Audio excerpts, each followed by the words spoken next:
Lors de l'installation de KiCad, un grand nombre de librairies sont installées automatiquement.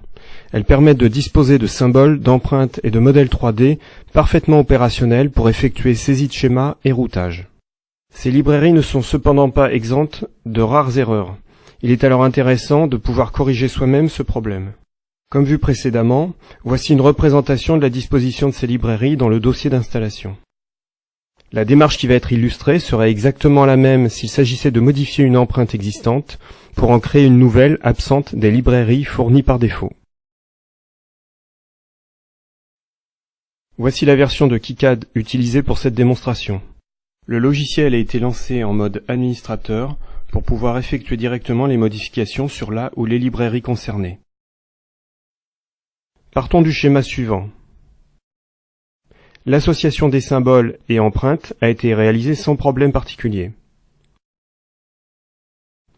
La netlist a été créée.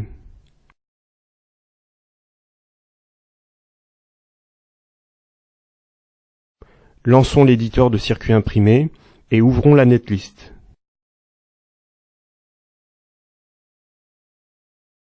Une erreur est signalée. On voit qu'il s'agit du composant référencé K1, qui est un relais Omron S6G-2.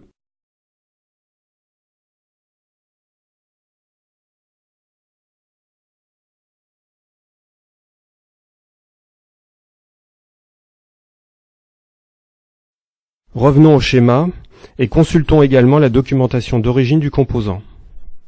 On peut vérifier que la numérotation des broches sur le symbole et sur la documentation est la même, avec une disposition différente. Passons à l'assignation. On voit que l'empreinte est issue de la librairie relais-tht pour relais en boîtier traversant, THT étant le diminutif de Through All Technology. Sa référence correspond bien au modèle qui nous intéresse. Si nous passons en visu 3D, on constate que la forme correspond au vrai composant.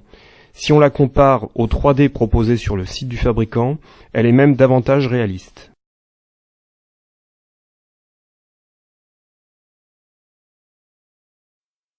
Revenons à l'empreinte. Le compte-rendu de la netlist mentionnait les broches 9 et 12 qui sont présentes sur le symbole, mais pas sur l'empreinte, et inversement pour les broches 6 et 7. C'est là que se situe l'erreur. Nous allons ouvrir l'éditeur de librairie d'empreintes pour faire les corrections.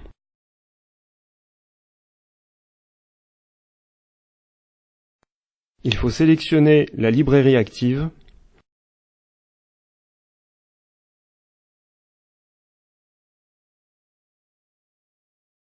et charger l'empreinte qui nous intéresse.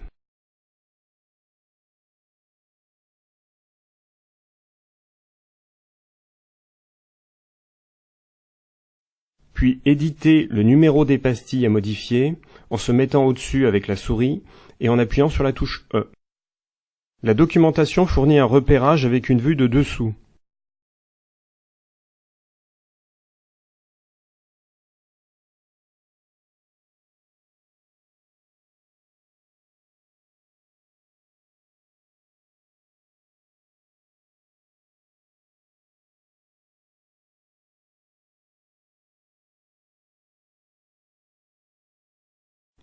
On remarque sur l'empreinte que l'encoche permettant le repérage des broches en vue de dessus n'est pas non plus dans le bon angle.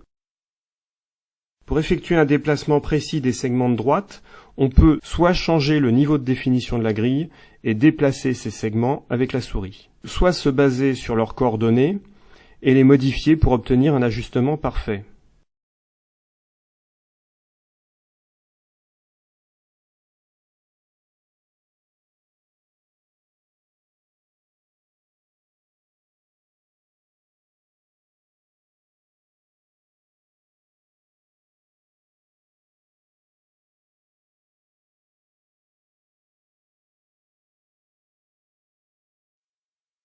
Puis on exporte l'empreinte, en l'occurrence dans une librairie personnelle, de façon à conserver nos modifications si jamais on installe une nouvelle version du logiciel.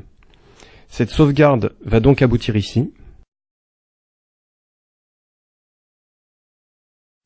Le modèle 3D du relais reste celui d'origine, stocké ici.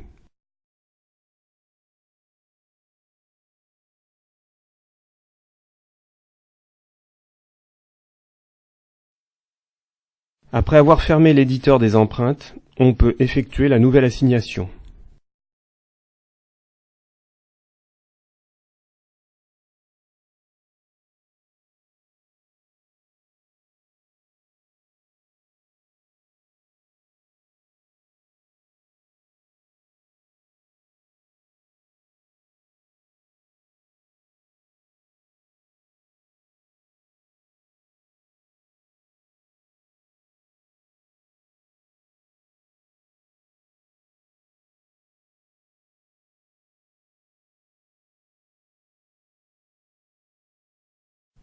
Puis, recréer la netlist.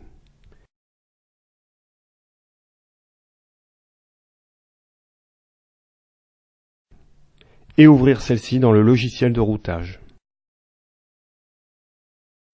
Cette fois, pas de message d'erreur.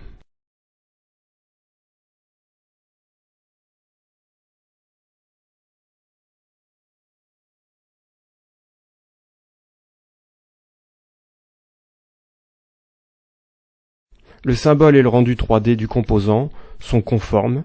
Nous pouvons poursuivre notre travail.